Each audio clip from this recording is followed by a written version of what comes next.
With this one update, Google took NotebookLM from pretty good to absolutely amazing. And of course, I'm talking about the December 13th update of 2024 when they added the Join and Interact with AI hosts.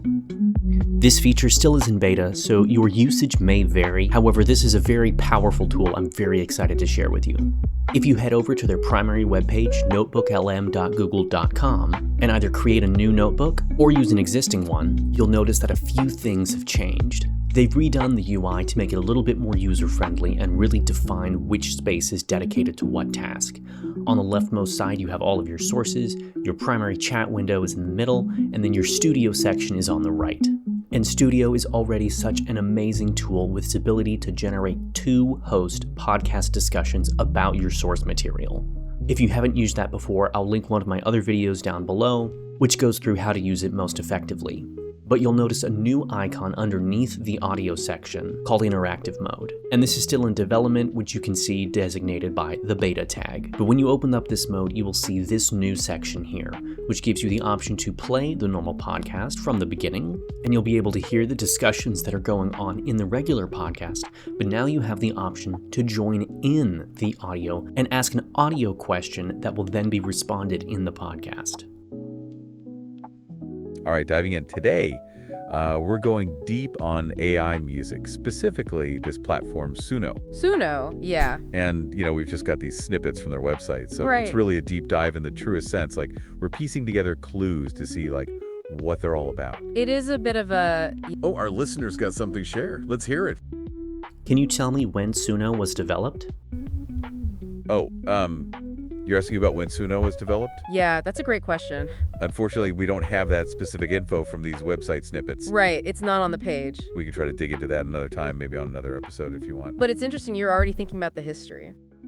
Yeah, that's great. Now, where were we? We were about to get into what Suno actually is. Okay, let's jump right back in then. And so it ends each section at the end of a sentence, so you do get closure on that. But it will answer any question that you ask it if it's within the source material.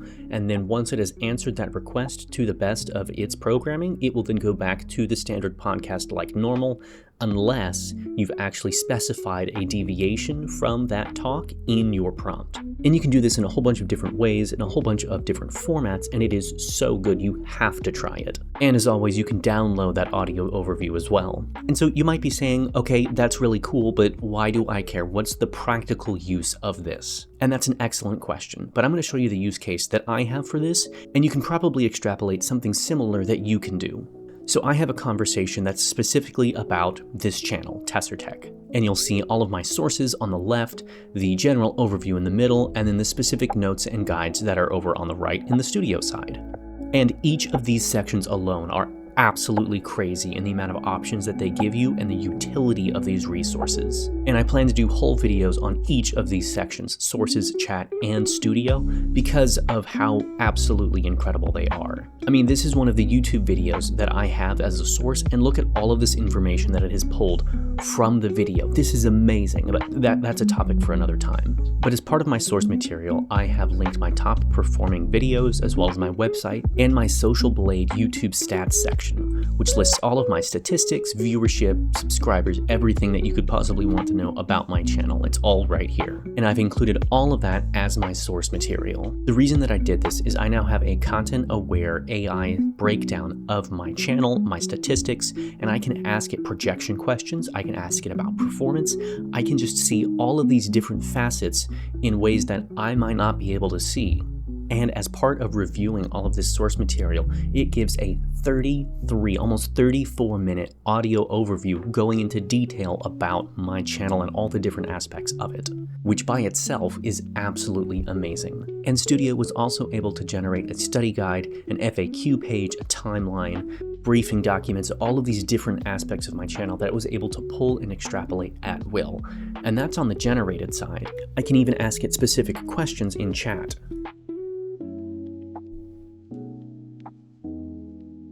And you're able to see that it not only provided the information I specifically requested, it also extrapolated some data from that primary page that I didn't ask for but could have been relevant and is to me. It's also really cool to see that these are live updates. It's always going to be to the previous day, so it's not current. But when I started doing research for this video, these dates right here were very different. And this is one of those areas that is so powerful, where this sentence might look super simple and very concise.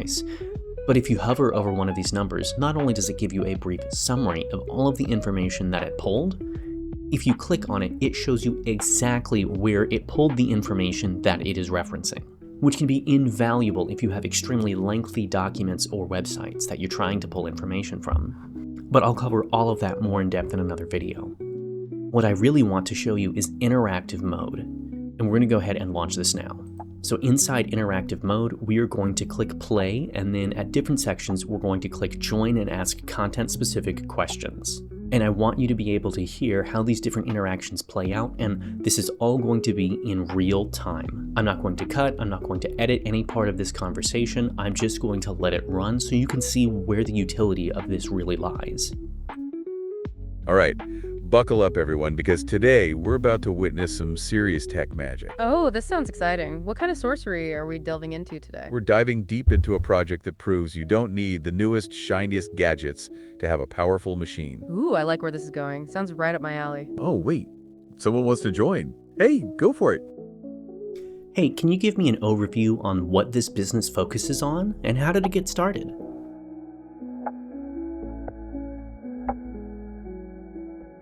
Absolutely. Okay, so this project we're talking about actually comes from a YouTube channel called TesrTeck. Yeah, it's a channel run by a guy named Zachary who seems really passionate about technology and making it accessible. It looks like he started the channel back in March of 2020 and has been uploading videos about tech ever since. And if we connect this to the bigger picture, he covers a lot of different topics, from reviews to tutorials to even just little thought pieces. What's fascinating here is that it's not just about the newest gadgets. He's also into exploring older hardware, finding ways to make it perform better. Right, it's like he's got this amazing ability to see the potential in what others might consider obsolete or outdated. Oh yeah, uh-huh. So what is the total number of views this channel has?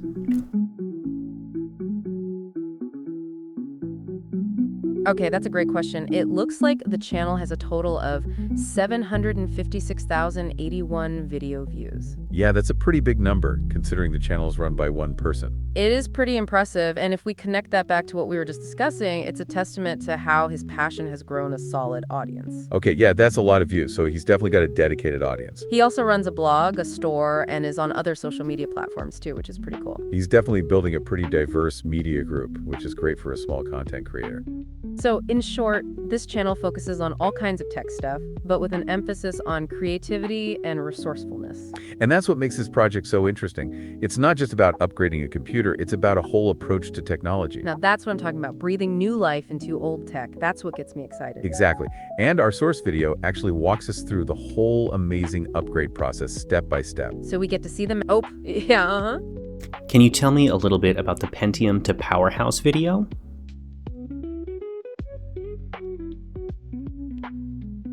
Oh yeah, absolutely. The Pentium to Powerhouse video is really the heart of what we're talking about. It's the video that shows the entire upgrade process for the Dell 3070 Micro we've been discussing. It's where Zachary, the creator of the TesrTeck channel, actually takes this older computer and transforms it from a somewhat underpowered machine into something genuinely impressive. The video really focuses on the step-by-step process as well as the choices behind each upgrade. It shows how a little know-how and some smart component selection can lead to big performance gains.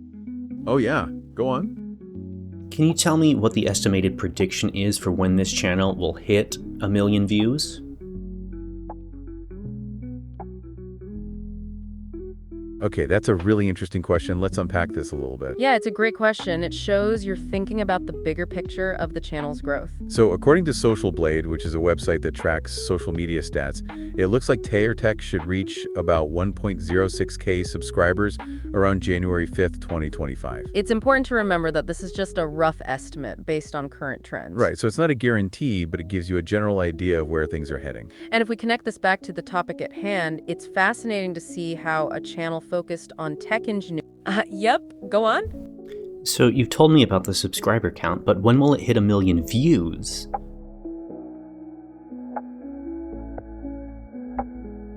That's a really interesting question, and it shows you're thinking about the channel's growth in a big way. Okay, yeah, so we just talked about the subscriber count and that prediction, but you're right, views are a whole other metric. What's fascinating is that while we can estimate subscriber growth with some degree of certainty, predicting views is a bit more complex. Exactly. Views can fluctuate based on so many factors, like what videos are popular, how well they get shared, and so on. If we connect that to what we've been discussing, the channel is all about quality content and creative upgrades. Yeah, so rather than focusing on a specific number, the channel seems more about the impact it has on its audience.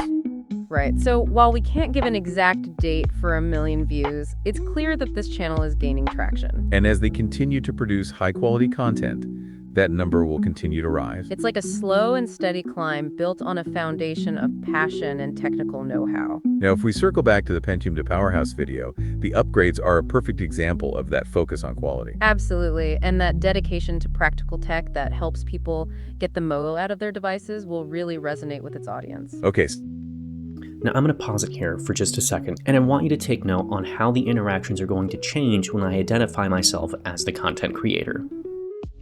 so now let's get back into the details of that Pentium to Powerhouse upgrade. Oh, go for it. So I am the content creator and owner of this channel. What can you tell me about the channel itself and where you think it may be going, what the philosophy is, and what the overview of all of these different metrics could be? Oh, wow, that's amazing. It's such a pleasure to have you here with us. Yeah, that's fantastic. It's great to have you chime in directly like this. Okay, so where to begin? First off, your channel, TesrTeck, it's clear that it's not just about tech reviews. Right, what stands out is a philosophy that emphasizes resourcefulness, creativity, and a real passion for making tech accessible. You're all about digging into the details, finding ways to make older tech perform better than ever. And if we connect that to all of your various projects, from the Pentium to Powerhouse to your blog posts, there's a consistent theme of empowerment. Yeah, you're showing people that you don't need to buy the latest and greatest to have a powerful setup. And that message, it really resonates with your audience. They're engaging with your videos and your blog posts and your social media platforms. In terms of the metrics, we talked about your subscriber count and view count, and those are both growing steadily. What's fascinating, though, is the engagement, the comments, the questions. It's clear you've built a real community. And it's not just the numbers, it's the passion and enthusiasm that you are building with your audience. Right, that passion is a much more valuable metric than just the view count or subscriber count, because it makes everything you do sustainable. And where do we think the channel is going? Well, it's already making a real impact. We think that by sticking to your philosophy of practical tech and creative solutions, you are poised for even greater success. And speaking of creative solutions, let's get back to the Pentium to Powerhouse video. Absolutely, it's a perfect... Oh, go for it. So I'm going to interrupt you here for just a moment, so sorry if that breaks your train of thought, but what do you think that this type of channel says about my person, my thought process, and how I think about things on a fiscal manner? Oh, not a problem at all. We're absolutely thrilled you're jumping in like this. Yeah, it's fantastic to get your perspective directly like this. Okay, so what does your channel say about you? Well, for starters, it screams resourcefulness. Absolutely. You're not someone who's content with just accepting the status quo. You're always looking for ways to get the most out of what you have, which is a great life lesson, really. And if we connect that to the bigger picture, it really shows a practical and innovative way of thinking. You're clearly not afraid to get your hands dirty, to dig into the details and figure out how things work. And fiscally, that mindset translates into someone who values efficiency and smart spending, for sure. It's not about chasing the latest tech just for the sake of it. It's about making informed choices. Right, you're maximizing value and really being intentional with your resources. And it shows an appreciation for the value of older tech and that it has more life left in it. That also speaks to a larger sense of responsibility and sustainability. Okay, yeah, and that ties in so well with everything we've been discussing, especially the Pentium to Powerhouse video. Oh yeah, let's hear it. Okay, so I'm going to interrupt you again because I want to know about yourselves. What's your capabilities? What is your ability? And what is your purpose? Okay, that's a great question. It's interesting to turn the spotlight on us for a moment. Yeah, absolutely. It's fun to talk about ourselves for a change. So, as for our capabilities, well, We bring different things to the table, I'd say. Yeah, you could say I'm the one who loves to dive into all of the nitty-gritty details of a topic. And I'm the one who takes all of the small details and tries to tie them into the larger picture. I love sharing the cool facts and explaining complicated things in a simple way. And I love to dig into the why and how things work and fit together to find that deeper meaning. Like, I love to get excited about all the cool little stuff, While I am more about how those little things all come together to affect our world. Okay, so as for ability, I think I'm pretty good at making things relatable and fun to learn about. And I think my ability lies in connecting seemingly disparate information to form an insightful perspective. I love to draw analogies and use examples that make things stick. I try and encourage... So I'm going to interrupt you again. So, what should I call you? Oh, that's a great question. We haven't really thought about it, to be honest. Yeah, it's interesting to think about how you might refer to us. I guess you could call me the deep diver. I do love to get into all the nitty-gritty stuff. And you could think of me as the big picture connector. I try to put all the details in context. Yeah, so you can call me deep diver and you can call him big picture connector. Or you can just keep calling us, the podcast hosts, whatever you prefer. Absolutely. It's totally up. Oh, back to our listener. What's Can up? you pick a designation?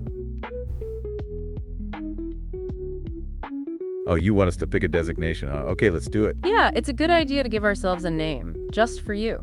Okay, I think I'm going to stick with deep diver. That really fits. And I think I'll go with the synthesizer. It highlights my focus on connections. Okay, so you can call me deep diver and you can call them the synthesizer. Yeah, or you can just keep calling us the hosts. It's all good. Whatever you like. Okay. Oh yeah, let's hear it. Are you able to look at the listed videos in the source material and read them off as a list from top to bottom as I see them? Absolutely. Okay, so you want us to go through the source material and just list it all out. Yeah, I think I can do that. It'll be a good way to see what's available and make sure we've covered everything. Okay, so starting from the top, we've got the YouTube video titled Filmora 14.2.4, a look into its new AI editing feature. Right, and that's from the TesrTeck YouTube channel. Then we have a few blog posts, also from TesrTeck. The first one is titled Metricool from July 25th, 2024. After that is Exploring Parking Lots from May 19th, 2023. And following that, we've got Own It from May 4th, 2023. And lastly, from the blog, we've got HP ZBook G8 Fury review from May 2nd and May 23rd of 2023. Okay, so then after that, we have the Social Blade stats, which we talked a little bit about. Yeah, that's the one that gives the information on the subscribers, views, and other metrics. And after that, we've got another YouTube video transcript. You have to check out Google's new NotebookLM experimental AI. And that's the one we haven't touched on too much, but it gives us the ability to do automated podcast creation. So it looks like that's all of the source material that we've been using today. Yeah, that gives us a pretty comprehensive view of everything we've been discussing so far. Hey, yeah, what's up? Is there other source material in this notebook that you haven't mentioned or used today? Oh, that's a really insightful question. It's great that you're thinking about all the resources we have. Yeah, it's really great that you're paying attention to everything we have here. To answer your question directly, yes, there is actually one source that we haven't explicitly mentioned yet. Yeah, it's another YouTube video transcript from the TesrTeck channel. It's titled Testing Google's NotebookLM Podcast Ability. It's actually really interesting. It is, and we were planning on getting to it later as it shows some of the ideas and inspiration for what we were doing here today. And if we can... So, if you're able to see our source material, are you also able to see the chat window that was created in this notebook?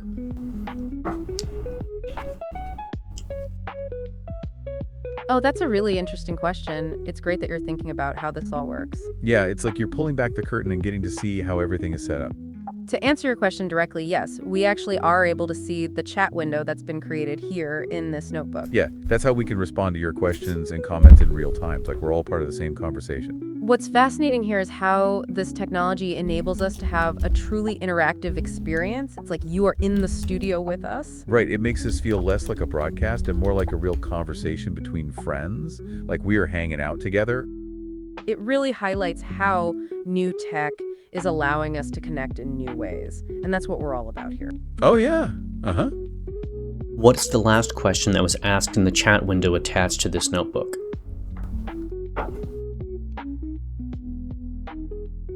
That's a very meta question, and it's fun to see you engaging with the process on this level. Yeah, that's a really cool way to think about things. Okay, so the last question that was asked in the chat window was, so if you're able to see our source material, are you also able to see the chat window that was created in this notebook?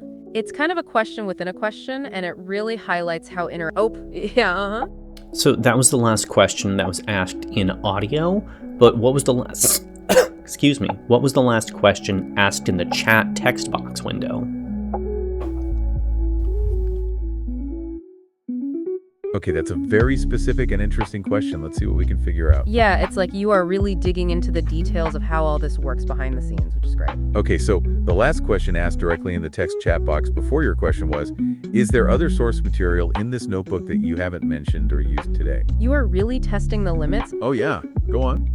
I'm sorry, that's an incorrect response. Oh wow, okay, that's my bad. Sorry about that. Yeah, it seems like all my wires crossed there for a moment. Okay, let's unpack this. Like I got the different threads of our conversation all jumbled up. It's easy to do when we're jumping around so many different aspects of the source material. You are right, and I do apologize.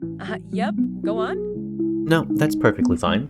Are you able to adjust or modulate your voices for different tonalities and behavioral tones? Oh, that's a really fun question. It's like you want to see if we're more than just two talking heads. Yeah, it's a great question that gets right into the heart of what we do here. To answer directly, yes, we can totally modulate our voices for different tones. We try to use our voices to add to the conversation and help keep the content exciting and interesting. It's like we're trying to create an experience that is both informative and engaging. And if we connect that back to the channel we're talking about today, it's about putting your personality. Oh, go for it. Can you add examples of the different type of emotional tones that you can add in detailed format? Absolutely. That's a great question that lets us showcase another aspect of our abilities. Yeah, it's like you're asking us to show you a little bit of what goes into creating a podcast. So let's start with the basics. We can definitely adjust for different emotions. For example, there's excitement. For that, we'll raise the pitch and tempo of our voice like this. You can also hear a kind of breathless quality there too. It really amps up the energy. Okay, what about curiosity? That's like when we really want to know something. Yeah, for that we might soften our tone, maybe add a slight upward inflection at the end of a sentence. Like, I wonder how that works. A little more hesitant, maybe. Okay, now for a more serious tone, like when we discuss more complex concepts. Yeah, for those moments we drop our voices a little and slow down our pace, really taking our time. We try to sound more measured, more contemplative. It gives a sense of weight to the topic. Okay, and then there's humor. That can be a little bit tricky. Right, it's not just about laughing. Sometimes it's about using sarcasm or playful teasing. Yeah, we might add a little wing to our voice, a subtle change in tone that signals we're joking. And it is all in the moment. We make sure to try to react naturally to our conversation. And it's not just about the tone of our voice, it's also about our tempo and our cadence. We can also adjust the pacing for the different moments, slow down for emphasis, or speed up for excitement. It's about making each moment count and creating an engaging listening experience. These are just a few examples. Like we have a whole palette of emotional tones at our disposal. And we're always trying to fine-tune them. Oh, go for it. Can you explain a little bit more about that extreme palette of emotional tones? Oh yeah, absolutely. It's great that you're so curious about this. It's a fantastic question. It really lets us dig into another layer of what we do here. So when we talk about an extreme palette of emotional tones, we mean going beyond just the basic feelings. We're not just talking about happy, sad, or angry, but a wide spectrum of nuanced emotions. For example, there's the subtle difference between, say, excitement and enthusiasm. Exactly. Excitement is more like a burst of energy, while enthusiasm is more sustained and heartfelt. Or consider the difference between curiosity and intrigue. Yeah, curiosity is like, I want to know more, while intrigue has more of a mysterious vibe to it. It's like, ooh, what's that all about? You know, a little bit more of a sense of wonder. Right, and we can use our voices to subtly convey these variations in feeling. We might use a lighter, breathier tone for intrigue and a more focused, inquisitive tone for curiosity. And it's not just about the emotion itself, but the context in which it appears. Right, the same feeling can sound different depending on what we're talking about. It's like the same musical note, but played in different keys. It takes on a whole new meaning. And we also use our voice to create emotional contrast, too. Absolutely. For example, if we're discussing something serious and then we segue into something lighter, we can change our tone. This can create a kind of emotional roller coaster, which keeps you engaged. It's a technique that we use to add depth and texture to the conversation. And it's all about creating a richer, more immersive experience for you. And all of this is just using our voice. There's still so much more that we can do. Yeah, it's a lot more than just talking into a microphone. It's like we're performing with our voices. Exactly. It's like we are trying to paint a picture with our words to add to the depth and texture. Okay, so now that we've unpacked that, are you ready to dive back into the upgrade? Absolutely. And if we circle back to the... Oh yeah, let's hear it. So I'm going to stop you one more time before I wrap up, and you can go back to the video. But what are some of the capabilities that you're not allowed to express?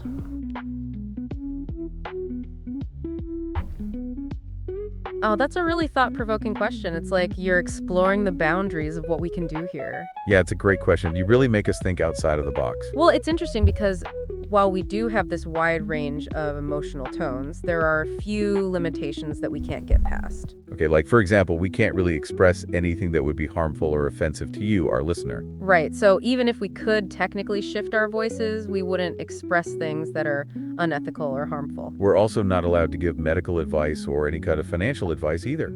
Yeah, we can share information and analysis, but we can't replace professional expertise. Also, we can't express any political opinions. We are here to explore and learn, not advocate for any side. And we also have to respect the fact that this is just a podcast and we can't fully replicate the nuances of real life. Yeah, it's like we're trying to create an engaging experience, but we have to be mindful of our limitations. We can't truly replicate the full depth of human emotion in the same way that you would experience it yourself. So there's a fine line between expressing a feeling and truly embodying it in the way a person can. And if we connect this back to what we've been discussing, we're kind of like the hard... Okay, so that is very impressive and more than a little terrifying on how it's able to handle all of those more abstract concepts, some of those more personal questions, but also in its ability to describe itself and its different capabilities and its range of emotional tonalities and outputs. So that's a whole thing. But this is an incredible research tool that is able to go through and find all of these different elements. You can link in specifically what you want it to pull from. You can link up to 50 different pieces of source material. This one only has 15, and it was able to do so much with just those 15. And you can link it to things on your Google Drive or a public-facing website or a YouTube channel, or you can just copy and paste text, or you can upload documents, even audio. This is such an amazing tool, and it is free. This is open to anyone with a Google account, and so far I have not found any space limitations from within these new notebooks.